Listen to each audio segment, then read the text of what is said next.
Salve galera, tudo tranquilo? Está começando agora mais um FracaroCast, o podcast oficial da Fracaro Serviços Contábeis. Esse aqui é o episódio número 11 e o primeiro episódio de 2026. E para abrir esse ano com pé direito, eu chamei aqui uma pessoa muito especial para falar de um tema muito legal. Para falar sobre direito empresarial no Brasil, eu trouxe aqui a Marina Félix, mestra em Direito pela Federal. Marina, seja muito bem-vinda. Obrigada, Vinícius. Beleza, Marina. Para o pessoal que está assistindo a gente, que não te conhece, conta um pouquinho assim da sua história, sua origem, como você se interessou pelo direito, como foi a primeira experiência nessa área. Conta pra gente um pouquinho disso. Bom, meu nome é Marina, né? Eu tenho 29 anos. Eu quis fazer direito desde quando eu me lembro, basicamente, assim, desde que eu era muito criança. Eu acho, na verdade, que eu fui inspirada pelo meu pai, porque apesar de ele não ser advogado, a segunda faculdade que ele fez foi de Direito e eu já era nascida. Então, eu acompanhei ele na faculdade, eu ia na sala de aula com ele. Ah, que legal. Então eu acho que foi isso que me deslumbrou, talvez. Não que eu entendesse nada que estava sendo falado, é óbvio, mas assim, o meu pai fazia Direito e eu convivi com aquilo ali. Eu acho que foi isso que me inspirou, eu nunca tive muita dúvida, assim, né? Então, sempre estudei muito, sempre sinto que fui muito dedicada, assim, e consegui passar na Federal, né, o que é um orgulho para mim. Fiz Direito na Universidade Federal do Paraná, eu me formei e eu tive muita sorte de entrar num ótimo escritório desde quando eu era estagiária. Então, eu comecei a trabalhar nesse escritório quando eu tinha 18 anos, como estagiária, né, obviamente. E eu fui ficando por muitos anos lá como estagiária, até que quando eu me formei, eu também fui efetivada nesse escritório. Então, eu tô lá, esse ano vai fazer 11 anos já que eu trabalho lá. Que legal. E foi assim que eu segui ali, iniciei a minha carreira e tudo. E daí, recentemente, faz um ano já, inclusive, que eu completei o meu mestrado também na Universidade Federal do Paraná. E é isso, mais ou menos essa minha trajetória aí. E sigo trabalhando e estudando, né? Porque quando você se envolve com direito, você nunca pode parar de estudar. Ah, ainda mais no Brasil, né? Que é bem dinâmico as leis ali, cada semana, cada dia tem alguma novidade, alguma situação que a gente tem que olhar, é muito desafiador. Imagino que deve ser complicado você conseguir sempre estar atualizada. Exatamente. Você tem que estar o tempo todo prestando muita atenção em tudo que está acontecendo, porque senão você fica para trás, assim, sem dúvida. Imagina, para você que é da área, já é complicado. Imagina pra gente que é leigo, empresário, que está aqui no dia a dia com a nossa empresa, com a nossa atividade e tem toda essa dinâmica acontecendo em torno, né? Então conta aqui pra gente, assim, quais são os principais erros que essas empresas de pequeno a médio porte, que não têm suporte jurídico como empresas grandes, elas cometem assim no dia a dia, que são coisas assim que elas tinham que ter um cuidado, tinham que ter uma atenção. Olha, eu acho que tem dois erros principais que eu consigo pensar. E o primeiro deles, e pra mim o maior, é quanto os empresários às vezes subestimam a importância de você formalizar as coisas. Formalizar um contrato social, formalizar uma alteração de contrato social, formalizar um acordo de sócios, né? Às vezes fica tudo muito verbalizado e não escrito no papel. E aí na hora que você quer impor uma determinada regra ali dentro da sociedade, você quer fazer valer alguma coisa, algum acordo que foi feito anteriormente, você não tem exatamente o respaldo jurídico para isso, porque às vezes você tem só um acordo verbal e você não consegue aplicá-lo. Então eu acho que subestimar a importância dessa burocracia, que às vezes é sim muito chata, mas ela é necessária para trazer segurança jurídica mesmo. E o segundo erro, foge um pouco já da minha área de atuação, mas eu acho que é também subestimar ou não ter exatamente muito conhecimento ou planejamento tributário e conhecimento das leis trabalhistas também. Eu acho que, apesar de eu não trabalhar exatamente com isso, eu vejo que isso causa muito problema. Entendi. Que coisa, né? Você vê. Um contrato, então, seria o principal erro que você entende que as empresas deviam ter estruturado e na correria acabam não fazendo. Isso, exatamente. E não só ter o contrato estruturado, mas ter ele também registrado. Porque, por exemplo, os contratos sociais das empresas, elas têm que ser registrados na junta comercial. As alterações seguintes desses contratos sociais também. E às vezes quando eles não são formalizados, eles não são registrados, às vezes eles não podem nem surtir efeito perante terceiros, por exemplo, se eles não estão registrados na junta comercial.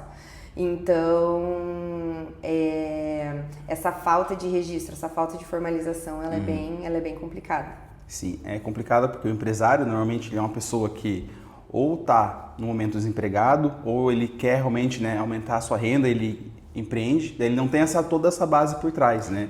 Às vezes ele tem até uma pressa, assim, né? Quer começar logo e tudo. E até isso que eu digo, dessa falta de conhecimento, até o planejamento tributário, por exemplo, né? Às vezes está muito ali na pressa, começa a fazer, às vezes faz de uma maneira meio informal, de repente percebe que tinha uma grande carga tributária ali que ele tinha que respeitar, que ele tinha que, né, obedecer, e ele não o fez. Daí, enfim, isso causa já uma série de outros problemas, assim, enormes, né? Isso. Com relação ao empresário, esse é o primeiro erro, a não formalização, né, da empresa, a estruturação, como se fosse societária, a estruturação tributária. Mas tem um outro também erro que é comum, que é a questão da pessoa misturar o patrimônio pessoal com o empresarial, porque no começo o empresário é o empresário que a gente fala, né? Que o empresário é a empresa. Se o empresário está trabalhando, a empresa está funcionando. Se ele não está trabalhando, a empresa está parada. E assim, para essa pessoa que ainda está nessa situação de misturar assim, essa confusão patrimonial, quais são os riscos que ela está correndo e ela não sabe, ela devia se atentar para evitar, assim? A confusão patrimonial é justamente isso, é quando você não consegue mais identificar o que é o patrimônio do sócio e o que é o patrimônio da sociedade, né? Seja porque o sócio utiliza da sociedade para pagar suas dívidas pessoais, por exemplo, ou seja porque ele transfere bens pessoais seus para a sociedade ou vice-versa, né? Fica de uma maneira que você não consegue mais identificar o que é da pessoa física e o que é da pessoa jurídica. E o principal risco que o empresário corre nesse caso é de ele sofrer, da sociedade, no caso, né, da pessoa jurídica, sofrer uma desconsideração da personalidade jurídica, que a gente chama. A desconsideração da personalidade jurídica, ela é um mecanismo legal que credores de uma pessoa jurídica podem se utilizar para atingir diretamente o sócio. O sócio fica responsável por pagar uma dívida que era inicialmente da sociedade. Quando que isso acontece? Quando a gente tem a confusão patrimonial, por exemplo, então eu não sei se o patrimônio dessa pessoa jurídica é dela mesma, se isso é do sócio, ele propositalmente faz isso justamente para ele mesmo, às vezes, se livrar de pagar alguma dívida. Então eu consigo passar digamos assim, eu consigo passar pela cortina da pessoa jurídica para atingir diretamente o sócio. Seja quando há confusão patrimonial, mas também quando o sócio acaba desviando a finalidade daquela pessoa jurídica, daquela empresa.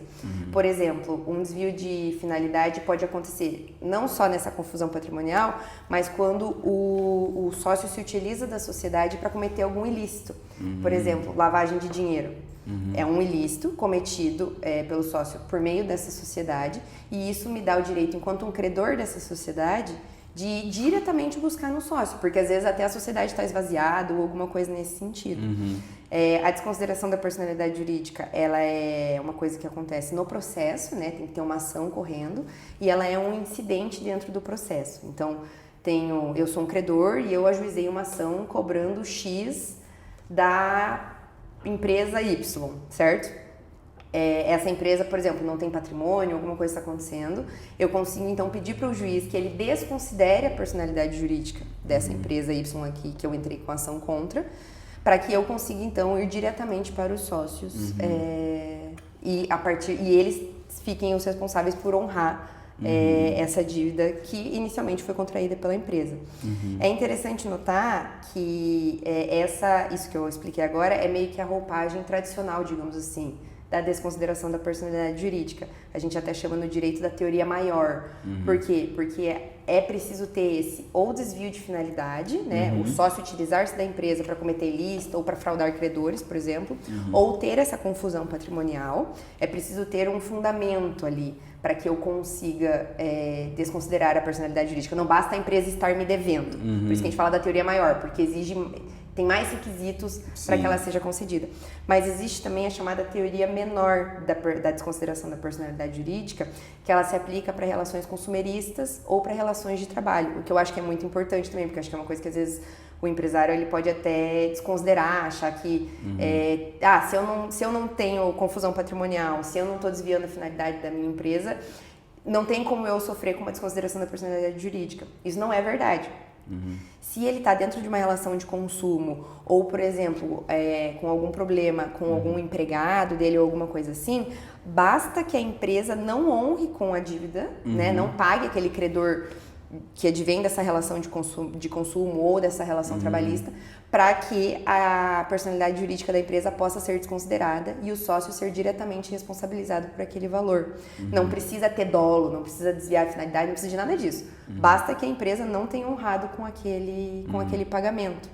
Então, eu acho que esses são casos que as pessoas precisam ficar bastante atentas, porque ainda que você não esteja fazendo, entre aspas, nada de errado, né, não tem um dolo ali, se você não está honrando com esse compromisso, seja trabalhista, seja consumerista, você pode sim ser diretamente responsabilizado, ainda que você não esteja fazendo nada de errado, entre aspas. Entendi.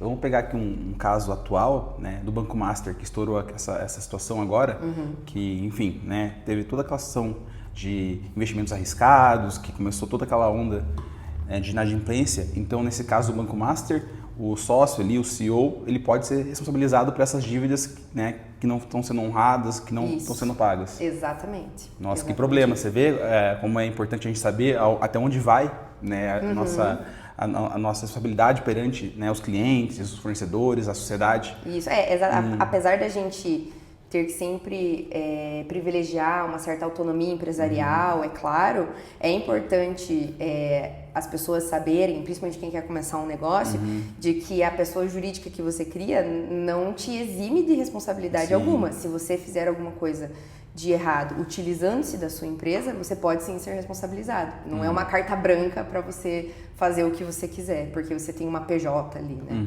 Entendi. Então, que coisa, né? E você comentou a questão do contrato, o quanto é importante ter formalizado, né? Mas o contrato, assim, tem empresas que têm um contrato pequenininho, outras têm um contrato gigante, com várias cláusulas. Mas para quem aqui é pequeno e médio empresário no Brasil, quais seriam, assim, as principais cláusulas que você entende que não pode faltar no contrato para blindar a pessoa de um potencial risco maior, assim, na sua pessoa física? Bom, eu acho que para ter uma vida societária saudável, o contrato social ele é essencial. Na verdade, sem contrato social não tem nem empresa. Sim. Ele é como se fosse a certidão de nascimento, digamos assim, da pessoa jurídica, né? E eu acho que a maior fonte de problemas dentro de uma sociedade é, na verdade, a própria relação entre os sócios. Esse é o maior, pelo menos no meu trabalho, é isso que eu sinto, assim, sabe? Os maiores problemas, eles estão sempre dentro, eles não estão fora da sociedade.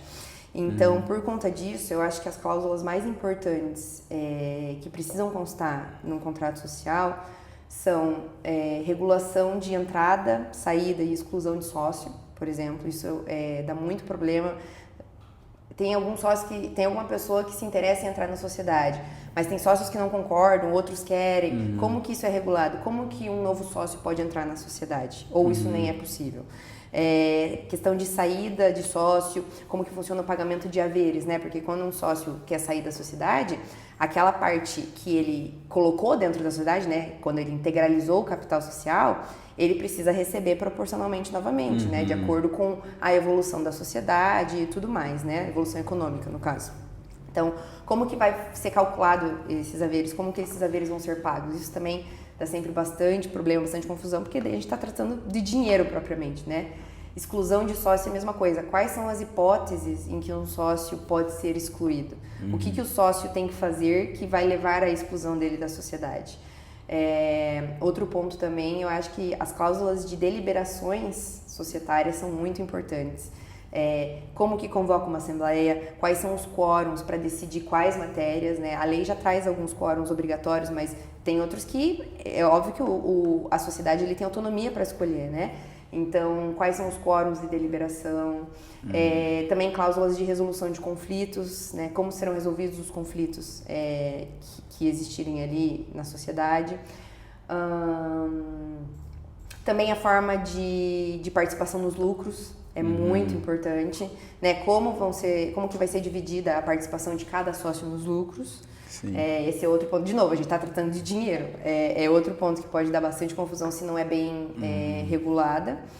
E, por fim, até daí tratando um pouco dessa preocupação externa, que fique muito bem estabelecido a integralização do capital social. Como que esse capital social foi integralizado? Porque, né, quando a gente tem uma sociedade, a gente cria uma pessoa jurídica, ela vai ter um capital social, por exemplo. de R$100 divididos em 100 cotas de R$1. E tenho, digamos assim, eu tenho 2 sócios e cada um com 50 cotas. Esses sócios, eles ficam responsáveis por integralizar essas cotas, então cada um R$50 nesse exemplo, né?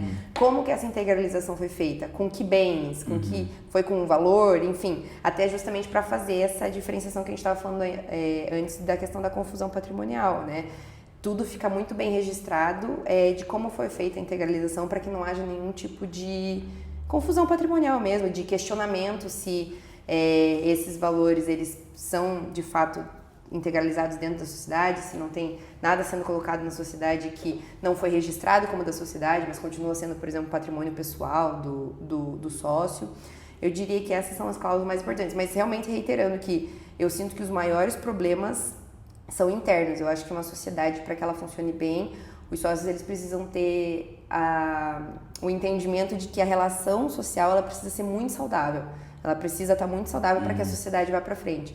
E para isso eu sinto que um contrato social bem amarrado ajuda, porque havendo alguma discordância, afinal é natural, não é possível você ter uma sociedade na qual você não vai discordar dos seus sócios, vocês não vão ter pensamentos diferentes sobre inúmeros temas, né? E daí, quando isso acontece, como que a gente... o que é o correto? Qual que é o caminho correto para seguir? O contrato social, ele tem que ter essas respostas, pelo menos de como... começar a conversa, assim, né, na questão, por exemplo, da deliberação social ou coisas nesse sentido. Sim, como você falou, né, o mundo é complexo, as pessoas são complexas, cada um tem a sua visão, é difícil às vezes você conseguir conciliar os pensamentos, as ideias e rola divergência, né, mas vamos supor assim, numa situação que realmente tem uma tensão à sociedade, né, um conflito ali, e um dos sócios ele começa propositalmente, intencionalmente, a prejudicar a sociedade, tomar decisões ali que não prezam uma boa governança, que criam conflitos internos que não estão agregando a sociedade. Os outros sócios ali, sendo eles maioritários ou minoritários, como eles conseguem lidar com isso? Eles conseguem ter alguma coisa no contrato para blindar da situação? Como que seria para tratar isso de uma forma assim correta? A gente consegue ver a atuação de um sócio eventualmente querendo prejudicar a sociedade, especialmente nesses momentos de deliberação, né? Que é o momento que o sócio consegue exercer o voto dele e indicar ali qual que é a posição dele em relação àquele tema dentro da sociedade. E no direito nós temos 2 tipos de votos de sócios que podem ser prejudiciais para a sociedade. A gente chama do voto abusivo, que é quando, exatamente esse exemplo que você colocou, quando o sócio ele age na intenção de prejudicar, ele sabe que aquele voto dele é prejudicial para a sociedade, se o voto dele prevalecer, a sociedade vai ser prejudicada e ele vota nessa intenção mesmo, é isso que ele quer. E existe também o voto em conflito de interesses, quando o interesse do sócio é potencialmente conflitante com o interesse da sociedade. Então ele não deveria votar, porque ele tem um interesse, às vezes, pessoal dele aqui. Então, muito provavelmente, a gente pressupõe que ele não vai pensar no melhor interesse da sociedade, mas sim no próprio, né? Ele é suspeito, digamos assim. Isso, exatamente. O exemplo clássico que a gente tem na lei é o do administrador da sociedade. Ele não pode votar na assembleia que vai aprovar as contas dele. Né? Porque é óbvio que você não pode votar, é óbvio que você quer que as suas contas sejam aprovadas, então você não pode votar nesse caso. Mas isso pode acontecer, pode haver votos conflituosos, pode haver votos abusivos, e nesse caso, o que os sócios podem fazer, inclusive sócios minoritários, é ajuizar uma ação de anulação da assembleia. Então, se eu tenho uma assembleia, né, uma deliberação que foi tomada, e houve nessa deliberação voto abusivo ou voto conflituoso, os sócios que votaram contrariamente àquela deliberação, ou os sócios que foram diretamente prejudicados por aquilo, ou até mesmo os sócios que se abstiveram de votar, eles podem ajuizar essa ação de anulação da deliberação assemblear, da anulação da assembleia, buscando que o juiz verifique essa situação de abusividade ou de conflito e então anule aquela deliberação. Um único ponto que é bem interessante a gente ter é que essa ação ela tem que ser ajuizada no prazo de 2 anos contados da realização da assembleia. Ou seja, se nenhum sócio se mexer, se nada for feito, passar esse prazo de 2 anos, já era. A deliberação ela é convalidada. Então, a principal arma que os sócios têm nessa situação é justamente, obviamente, uma organização interna, né? Se tem um sócio que está se comportando de uma maneira deliberada, reiterada, contra os interesses da sociedade, provavelmente é possível buscar, inclusive, a sua exclusão da sociedade. Mas nesse caso do exercício do voto dele, em que ele está tomando decisões ali contrárias à sociedade, é possível anular, então, aquelas deliberações que acabaram, né, nas quais acabaram prevalecendo aquele voto abusivo, aquele voto maldoso, digamos assim, né? Porque assim, acontece, né? A gente sabe aí, a gente escuta casos aí que realmente tem as situações de conflito e às vezes a pessoa quer realmente prejudicar para ter um ganho ali, né, por fora, conseguir uma outra negociação, um outro Ou às problema, vezes né? ela só quer descontar mesmo, né? Sim, ela tá tão frustrada com aquela relação que ela só quer descontar na pessoa jurídica mesmo e acaba fazendo isso. E vamos supor que, né, nessa suposta empresa que a gente está conversando aqui, né, tem toda a situação, esses conflitos, e a empresa comece a não ser mais eficiente, a não gerar lucro, não gerar caixa, e ela comece a não honrar suas dívidas com os fornecedores, enfim, com a sociedade. Né? Aí tem aquele mecanismo que a gente sempre escuta falar na televisão de recuperação judicial, né, que todo mundo ali, quando está numa situação de muita dificuldade financeira, as empresas elas aderem. Como é que funciona esse mecanismo? Como que a gente pode fazer para acionar ele? E o que acontece? Como seria, assim, de modo geral, o processo para conseguir essa situação? Bom, a recuperação judicial, ela é, como o próprio nome já indica, um processo de busca pela recuperação da empresa, né? A pessoa jurídica ela pode buscar em juízo essa possibilidade, mas é claro que ela tem que cumprir com uma série de requisitos para que isso seja, para que a recuperação judicial seja deferida, né? Mas fato é que a intenção é ajudar ao máximo essa empresa a se recuperar. A falência, né, que é o que acontece se a empresa ela não consegue se recuperar, é o último resultado que qualquer pessoa devia estar interessada, porque se a gente for pensar inclusive em empresas de grande porte, a quantidade de funcionários, a quantidade de pessoas que acabam sendo afetadas se essa empresa não consegue se recuperar é muito grande. Então o impacto não é só interno, não é só para os sócios, mas o impacto ele também é externo, ele também é para a sociedade no geral, né, para a movimentação econômica, para tudo. Então o interessante da recuperação judicial é que ela permite no seu início que a empresa tenha um fôlego, digamos assim. Por quê? Porque ela entra com esse pedido e o juiz ele analisa ali os requisitos básicos, né, enfim, da pessoa jurídica para ver se ela pode sim solicitar essa recuperação judicial. E a partir do momento que ele defere o processamento da recuperação judicial, se aplica o que a gente chama de stay period. O stay period nada mais é do que um prazo de 180 dias, que começa a contar dessa decisão do juiz, no qual todas as execuções que estavam em andamento contra a empresa, a respeito de créditos que vão se submeter à recuperação judicial, elas são suspensas. Todas as execuções, né, desses créditos, elas ficam suspensas por 180 dias. E esse prazo pode ser prorrogado por mais uma vez. Então, a gente pode ter aí 1 ano de suspensão das execuções. Também, nesse período, não pode haver penhora, não pode haver sequestro de bens, busca e apreensão de nenhum dos bens da pessoa jurídica. Justamente por quê? Para que ela tenha esse fôlego e que ela consiga começar a se reorganizar estruturalmente, economicamente, enfim, para que ela consiga começar a montar um plano de recuperação judicial, porque o plano de recuperação judicial é basicamente o coração, digamos assim, da recuperação judicial. Ela é feita pela empresa, na qual ela faz uma proposta para os seus credores de como ela vai conseguir pagar as suas dívidas.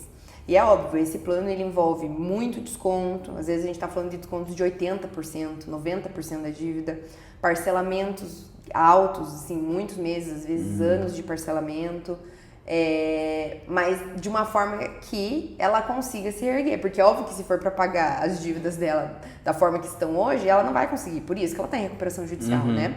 Então, ela tem esse stay period justamente para que ela possa, com esse fôlego, conseguir se reorganizar e consiga montar ao menos um plano para que ela consiga honrar com essas dívidas. Mas esse plano, ele precisa ser aprovado pelos credores. Então, o que acontece? Ao mesmo tempo em que a empresa está nesse processo de montar o seu plano de recuperação e tudo mais, nós temos dentro da recuperação judicial a figura do administrador judicial. Ele não é um administrador da empresa. A empresa continua na recuperação judicial com a sua própria administração, tudo certinho. Óbvio, a não ser que tenha algum grave problema na administração, que daí o Sim. administrador precisa ser destituído. Mas não é para isso que serve o administrador judicial primeiramente. Ele é mais um auxiliar ali do juízo e ele serve meio que para organizar, digamos assim, toda a fila de credores daquela empresa que está buscando a sua recuperação. Então, os credores, eles comparecem no processo, porque daí existe assim, quando uma empresa entra em recuperação judicial, todo mundo fica sabendo, né? Sim, isso circula nos jornais. Explode assim na exatamente. mídia. Uhum. E tem que, de fato, ser muito bem divulgado, porque a partir do momento que um credor toma conhecimento que a empresa, né, que detém uma dívida em relação a ele, está em recuperação judicial, esse é o caminho que ele tem que seguir. Ele tem que buscar o juízo da recuperação judicial para ele apresentar o crédito dele. Chegar aqui e falar, olha, o meu crédito é de tanto, a empresa está me devendo 100 mil, que atualizado dá 300 mil reais. Esse é meu crédito, está aqui, estou habilitando o meu crédito. E aí o administrador judicial, ele fica ali organizando toda essa lista de credores. A gente tem também preferências de pagamento, por exemplo, credores trabalhistas têm preferência no pagamento, ao invés de credores que a gente chama de quirografários, que são os credores normais, assim, digamos assim, os credores comuns, assim, né, em relação de fornecimento, por exemplo, coisas assim, né, os credores comuns, eles ficam por último, digamos assim, a preferência que se dá, dentre outras, é os credores trabalhistas. Então, todos eles vêm no processo, eles apresentam os seus créditos e, com base nisso, um plano de recuperação judicial é montado. E depois que esse plano ele é apresentado, existe uma assembleia de credores que acontece para ver se os credores vão aprovar ou não aprovar aquele plano de recuperação judicial. E daí, nesse ponto, é bastante importante o tamanho do seu crédito, porque o tamanho do seu crédito tem um peso para a votação. Então, é proporcional, né, claramente.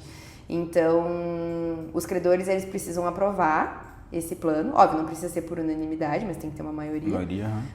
O plano, ele precisa ser aprovado, e se ele for aprovado, aí a empresa começa, aprovado e homologado pelo juiz, né?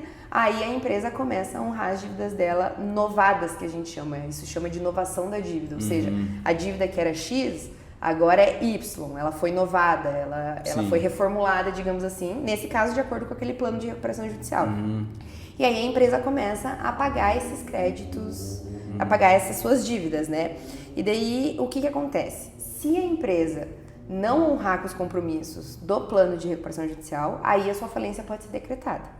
E, inclusive, se o plano de recuperação judicial nem for aprovado pelos credores, também a falência da pessoa jurídica vai ser decretada. Entendi. Então, é um trabalho bastante complexo porque precisa ter um equilíbrio muito, muito delicado entre os descontos que eu vou dar, né, que eu vou dar às minhas dívidas, né, o quanto perdão, que eu digo, né, que vai exato, ser dado. o quanto que eu digo que eu consigo pagar, mas assim, eu tenho que saber o quanto que eu consigo pagar, mas eu também tenho que entender que eu não posso apresentar um valor absurdo para os meus credores, exatamente, porque senão o meu plano vai ser aprovado.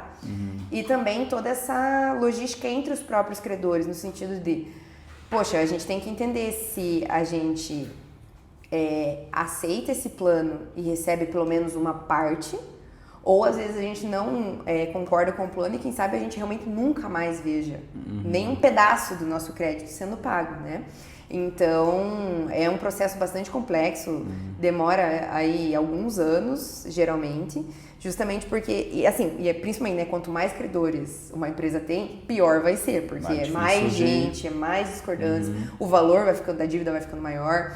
Então, é um processo bastante complexo, mas é bastante interessante, assim, essa saída que a gente tem no nosso ordenamento para que as empresas consigam ter uma chance, né, de se recuperar. Sim. E você falou que tem uma ordem de credores, né? Porque a empresa tem vários credores, né? Tem a parte trabalhista, como você comentou, tem também a própria Receita Federal, né? Porque também é um credor. Então, a ordem seria o quê? Primeiro a folha de pagamento, depois bancos, fornecedores? As preferências são sempre para os trabalhadores, né? E não é só trabalhadores, por exemplo, advogados também acabam entrando nessa preferência, porque são créditos, na verdade a gente fala créditos trabalhistas, mas assim, créditos alimentares, né? São os credores alimentares. E verbas honorárias, por exemplo, também são verbas consideradas alimentares. Então, credores de verbas alimentares têm preferência. Você falou da Receita, também há uma certa preferência para o pagamento de tributos e etc. Mas um ponto muito interessante é que a partir do momento que que a empresa, que é deferida a recuperação judicial da empresa, eu falei do stay period, né? Mas um outro ponto bastante interessante da prática é que a empresa, a sociedade, a pessoa jurídica, enfim, que entra na recuperação judicial, ela não precisa mais apresentar certidões negativas para realizar as atividades dela. Porque é óbvio que ela está negativada, né? Então, por exemplo, ela participar de uma licitação, ela não precisa, as licitações sempre exigem, né? Aquelas 1000 certidões negativas de débitos tributários federais, estaduais, municipais, enfim, né, uma série de certidões negativas. A empresa em recuperação judicial não precisa apresentar essas certidões, porque é óbvio que essas certidões são negativas. E se isso for exigido dela, ela não vai conseguir, por exemplo, participar da licitação. E se ela não conseguir participar da licitação, ela não vai conseguir vencer aquela licitação eventualmente e ela não vai conseguir arrecadar mais dinheiro, ela não vai ter aquela receita. Então, a ideia por trás é justamente essa, de permitir que a empresa consiga se reerguer, não só tendo esse fôlego, mas que ela consiga ainda atuar no mercado, né? Sim. Então, mas também os débitos tributários têm uma certa preferência, mas em geral a maior parte dos credores são os credores comuns, digamos assim, né? Daí das relações próprias empresariais ali mesmo, né? Com fornecedor, com qualquer coisa que seja, e esses créditos ficam por último na ordem de preferência, mas todos devem ser pagos de acordo com o plano de recuperação judicial. Entendi. Você vê, a gente acha que é uma coisa simples, mas é bem desafiador, realmente, Não, para formar ele, né, fazer acontecer. Isso, não, é um processo bem complexo, assim, mas que tem dado certo. Muitas empresas conseguem se reerguer com o plano de recuperação, e é muito melhor do que você só decretar a falência direta daquela empresa, né? Porque, como eu falei no começo, é óbvio que isso tem um custo não só para a empresa em si, etc., mas para toda a sociedade. Quantos funcionários, eventualmente, né, aquela pessoa jurídica tem, qual era a contribuição dela para a economia daquele município, eventualmente, onde ela tinha uma sede. Às vezes a gente fala aí de indústrias, então é bastante importante a gente ter esse mecanismo de recuperação. Sim, porque é um efeito cascata, né? Começa a quebrar uma, vai quebrando o credor, o fornecedor e vai né, prejudicando toda uma cadeia produtiva. Isso, exatamente isso. E você comentou que caso não dê certo, né, esse acordo ali, essa recuperação judicial, os credores não topem, enfim, ou o próprio, né, a empresa que está devendo não honre com o que foi acordado, a falência, né, daquela falência. E vamos supor que nesse caso também os sócios ali, enfim, eles têm um patrimônio ainda pessoal relevante, né? Nesse caso de falência, a dívida iria para a pessoa física ou em falência acabou ali na pessoa jurídica e não respalda mais? Olha, o meu trabalho se limitou sempre à recuperação judicial. Eu nunca tratei de uma falência propriamente de uma empresa. Mas quando o sócio ele faz parte de uma sociedade, a princípio, a responsabilidade dele se limita à participação dele no capital social, né? Então, naquele exemplo que eu tinha dado antes, né, que a gente tem uma determinada sociedade com capital social de R$100, né? E um sócio tinha colocado 50 e o outro 50, né? A responsabilidade desses sócios, ela vai sempre se limitar à participação deles no capital social, certo? Isso no caso da sociedade limitada, microempresa, empresa de pequeno porte, só é diferente pro caso do empresário individual. Daí, no caso do empresário individual, a lei entende que o patrimônio pessoal dele e o patrimônio da pessoa jurídica é o mesmo, né? Mas, a princípio, a regra que a gente segue sempre é de que a responsabilidade do sócio fica sempre limitada ao seu patrimônio, à sua participação no capital social. Para atingir, eventualmente, o patrimônio dele, daí teria que ter a figura, por exemplo, da desconsideração da personalidade jurídica, né? É outro processo daí. Isso, exatamente, como a gente até conversou antes. Entendi. Não, você vê que situação complicada quando a empresa chega nesse nível, né, de situação. E a gente vê também qual a importância de ter um advogado empresarial do lado, porque essas situações podem ser evitadas ali a longo prazo, né? Então, assim, para você, por que a empresa tem que ter um parceiro estratégico, um advogado empresarial, assim, desde o começo ela tem que ter ou ela tem que constituir isso ao longo do crescimento da companhia? Como que você vê, assim, essa participação? Eu sinto que a visão que as pessoas têm do advogado, e isso é muito natural, é do advogado lá dentro do processo, né? Que peticiona, que sustenta, que recorre, mas isso é o que a gente chama de advocacia contenciosa, né? Mas o papel do advogado consultivo para o direito empresarial, eu entendo que é essencial, assim. O que faz o advogado consultivo? É tudo o que acontece antes da gente chegar ali num processo judicial, né? Então, como eu tinha falado antes, né, da importância do contrato social que a gente tinha conversado, né? é essencial você ter um advogado que redija esse contrato social. Porque é o advogado com a experiência ali do dia a dia que vai saber te indicar, olha, você está deixando passar isso aqui, olha, isso aqui é muito importante, ou até mesmo, ó, isso aqui é uma exigência da lei, você não pode colocar isso dessa forma no contrato social. Então, a atuação do advogado consultivo no direito empresarial, ela é essencial, justamente porque ninguém é obrigado a ter todos os conhecimentos, certo? A gente se especializa, cada um ali na sua área, e é óbvio que uma pessoa que quer se tornar empresária, né, quer começar ali no ramo, é óbvio que ela não detém todos os conhecimentos jurídicos, né? Então, buscar ali uma assessoria ou alguma coisa assim é bastante importante.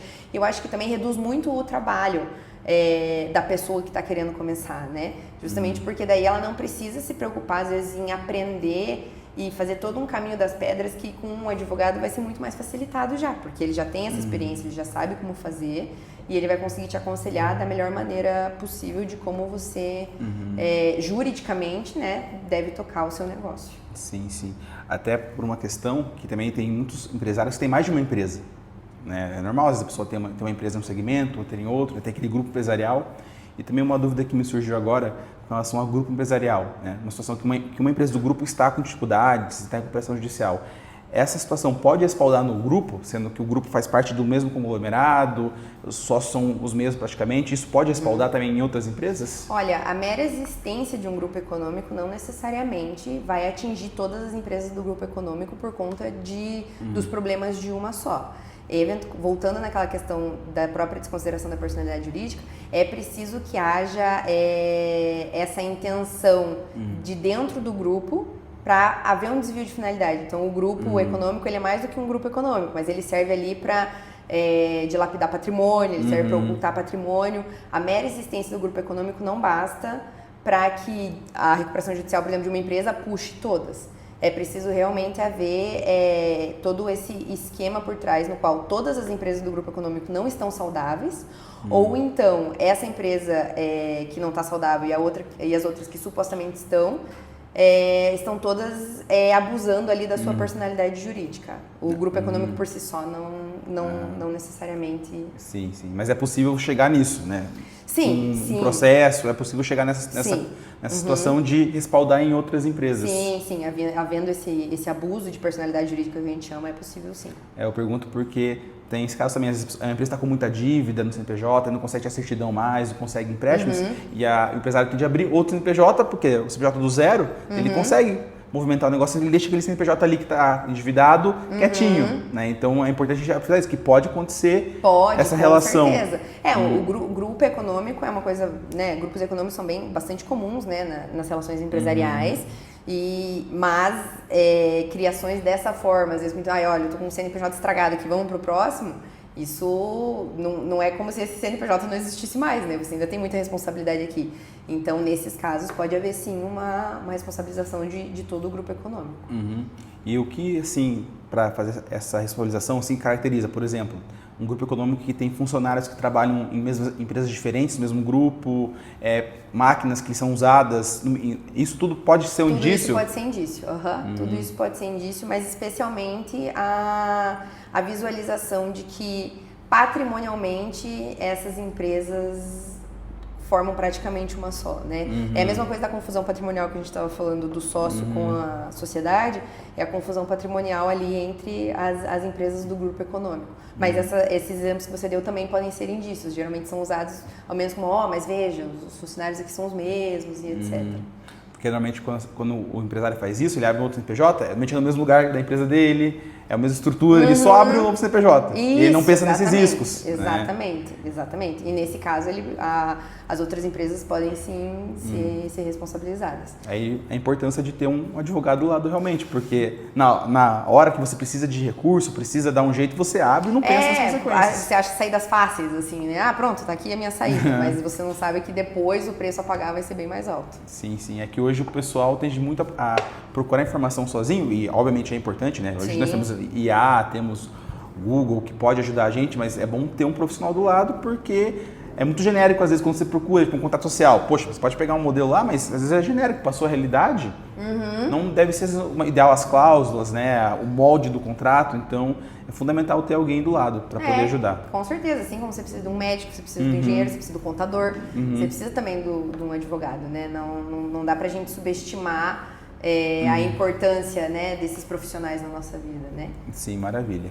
Então, Marina, já vamos indo para o final do nosso podcast aqui, né? Vamos parar um pouquinho do juridiquês, digamos assim, né?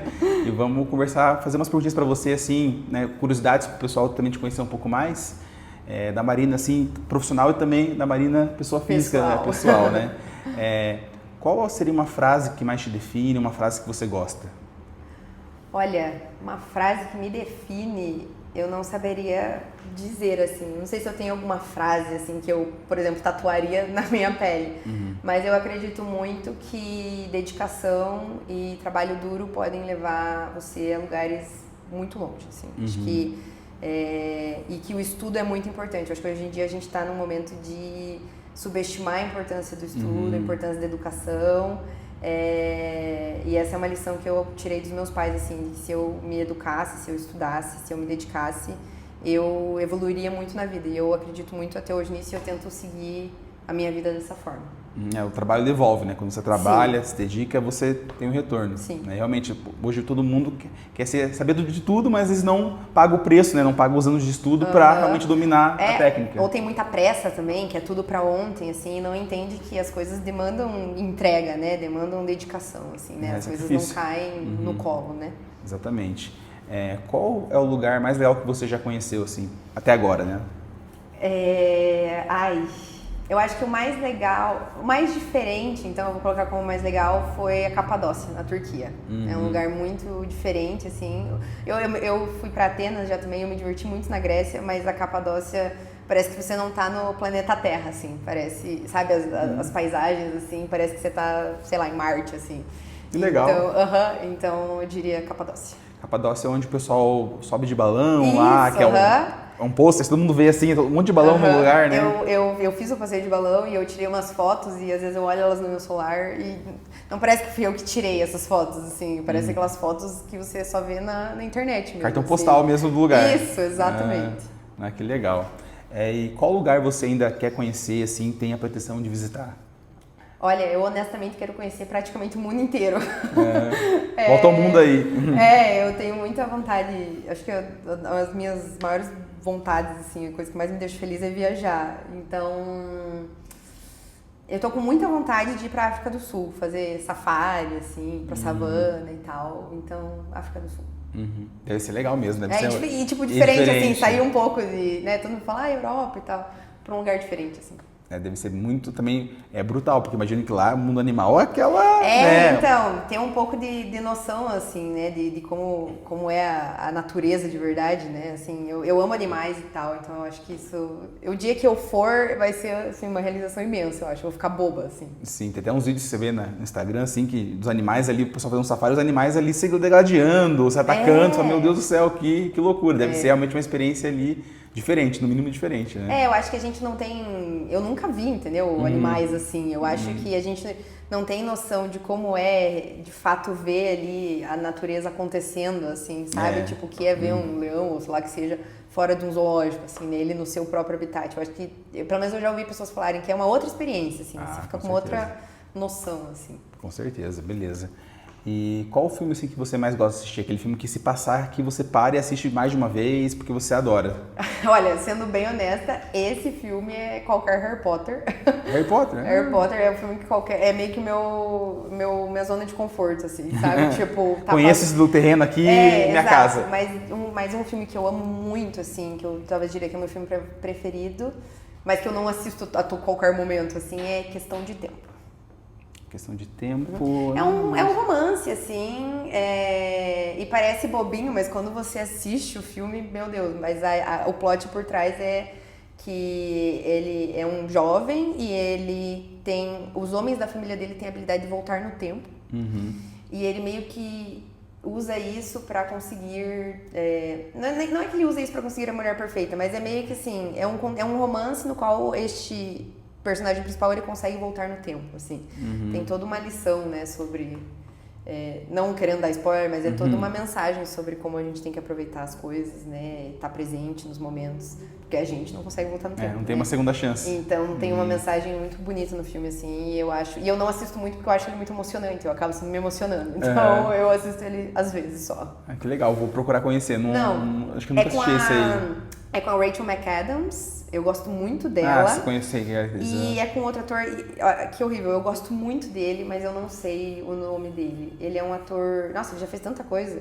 Ele é um ator ruivo, ele já fez... sabe a série The Paper? Não sei se você já viu The Paper. Também, ele é o protagonista agora da série The Paper, ele já fez algum dos últimos Star Wars, assim. Enfim, ele é um ator ruivo, ele é sensacional, eu sou muito fã dele. Que legal, beleza. E eu acho que você já falou, mas eu vou perguntar mesmo assim, qual que é o livro que você mais gosta? Já deu spoiler pelo filme ali?